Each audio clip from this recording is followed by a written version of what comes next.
నువ్వు జస్ట్ నన్ను వాడుకోవటానికి మాత్రమే చూసుంటే ఇంత చేయాల్సిన అవసరం లేదు. మొత్తం నాశనం చేసేసి ఇప్పుడు నువ్వు సైలెంట్ అయిపోతే నేనేం చెప్పాలి, నేనెవరికి చెప్పుకోవాలి? నీకే చెప్పడానికి నేను వచ్చాను మీ ఊరికి, మీ బాస్కి చెప్పడానికి ముక్క రూపానంద రెడ్డి గారిని కలవడానికి వచ్చాను. మీరందరూ ఉన్నా కూడా నన్ను అసలు కలవలేదు. 3-4 గంటలు అలాగే నించోబెట్టి, అలాగే ఆఫీస్ రూమ్లో కూర్చోబెట్టి మీ పనులు మీరు చూసుకున్నారు.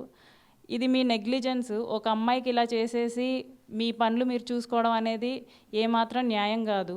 నేను న్యాయం కోసం పోరాడుతున్నాను. ఆఫ్టర్ ఆల్ ద ఎఫర్ట్స్, నేను అన్ని ఎఫర్ట్స్ పెట్టిన తర్వాతే నేను మీడియా ముందుకు వచ్చాను.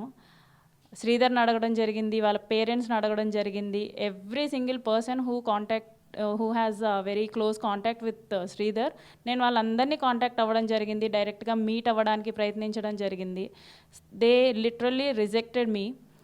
నన్ను మీట్ అవ్వడానికి కూడా ఇష్టపడలేదో, మరి ఏం మీట్ అవుతాము అనేసి అనుకున్నారో వాళ్ళ వర్షన్ నాకు తెలీదు.